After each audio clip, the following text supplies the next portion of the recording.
You have built a successful business in London, so you're earning millions, contributing to the UK economy, employing dozens or sometimes even hundreds of people. But then the new tax policy hits. Suddenly, the government wants an extra 40% of the wealth. And it's not your income, it's actual accumulated wealth that you have already paid tax on. And this is happening right now to dozens of non-domicile residents across Britain. And if you think this only affects billionaires with offshore accounts, you're completely wrong.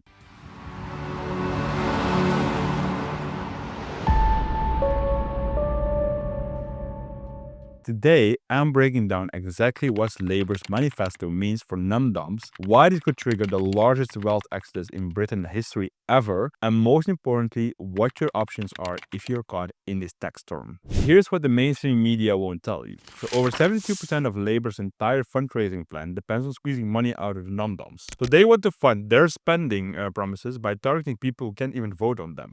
Hit the subscribe button if you want to unveil the truth about what's happening in the UK right now.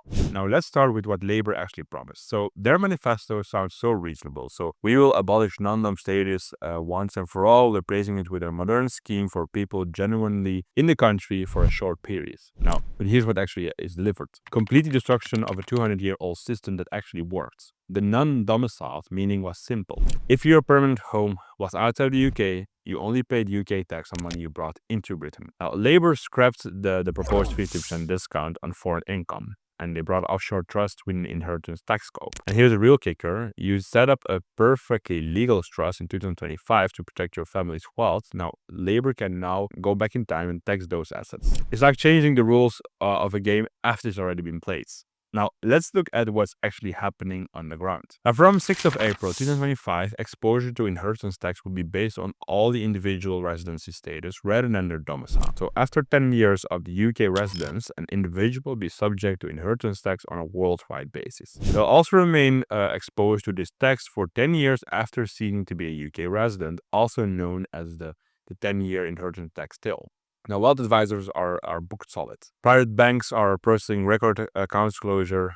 Property agents in Dubai, Singapore, and Switzerland report unpredictable British interests. Now, let me show you the numbers. According to the Henley Wealth Migration Dashboard, the UK lost 10,800 millionaires last year, or in 2024. That's 157%, an increase from 2023, and 1 million leaving every 45 minutes. So only China is leaving more wealthy residents. The exodus hits hardest at the top. 78 centimillionaires and 12 billionaires departed in 2024 alone. And here's a trap nobody's talking about. The new inheritance tax system targets anyone or any residents for 10 out of the previous 20 years. They will face worldwide asset taxation, and this is what Labour's position said. So we don't care when you set up these trusts. We don't care if you were completely legal.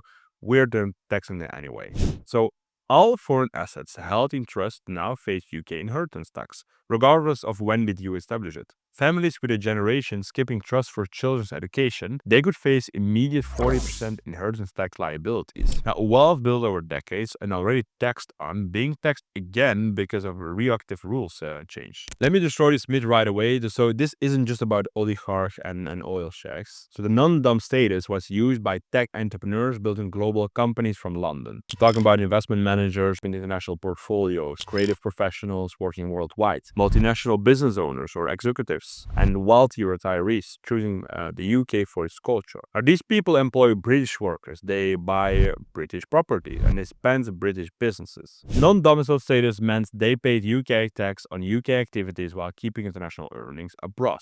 Reasonable and legal. Now, standard practice globally, but here's Labour's approach. They treat anyone with international income as a potential tax cheat. So here's what the research actually shows. Oxford Economics conducted the first major survey of non-doms since the reforms were announced, and the results are devastating. 63% are planning to leave within 2 years. And these aren't just individuals leaving. They're taking their businesses, their investments, spendings, and important job creation capacity. Let's talk about numbers again. So Oxford Economics predicts $1 billion cost to a taxpayer by the end of the parliamentary term. So HMRC collected $9 billion from 74,000 non-doms in 2023. Labour's projected revenue from the non-dom regime is $5.23 billion. So that's a 72% of their total fundraising plan. And here's the maths problem. So when 63 of your target taxpayers relocate, you get zero revenue and lose all economic activities that generate. So was it actually a smart move? So I guess we all know the answer. Now let's talk about your actual options. So current remittance basis users have four main routes. The first option is the UK exit via statutory residency test.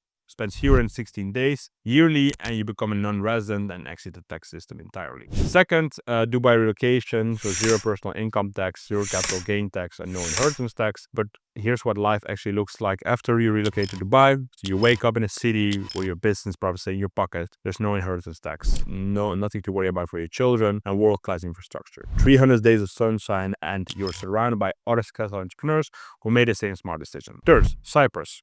Strategy 12.5% corporate tax plus potential zero tax on foreign dividends for non-domicile residents. So picture this for a second. So you're based in the EU with Mediterranean beaches, but you're actually keeping almost 90% of your corporate profits instead of handing over 25%. So yeah. Plus you maintain also easy access to European markets. Fourth, a Singapore tutorial system. So only Singapore sourced income get taxed. So imagine you are running international business from one of the world's most efficient cities and your income overseas is completely tax-free. Your quality of life, world-class in healthcare, education, and safety that makes London look amateur.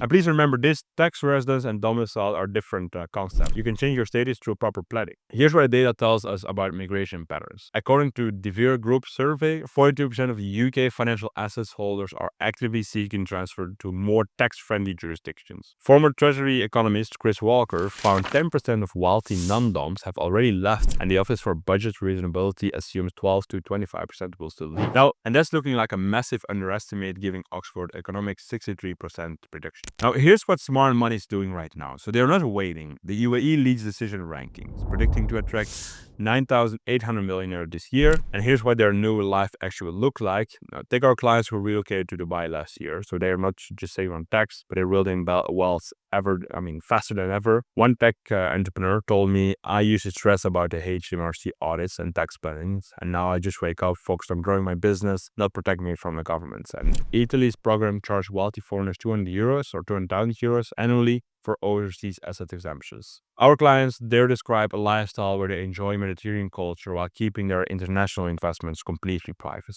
And in Singapore, you're running a global business from a city where everything works. Your kids attend world-class international schools, your healthcare is immediate and excellent, and your foreign income is completely tax-free. But listen carefully. Permanent UK exit requires more than getting a visa elsewhere. So you need statutory residency test compliance, you need genuine ties to your new country, and proper structuring to avoid the UK worldwide income tax. Here's the bottom line. This isn't about avoiding fair taxation. It's refusing all those rates that destroy wealth creation.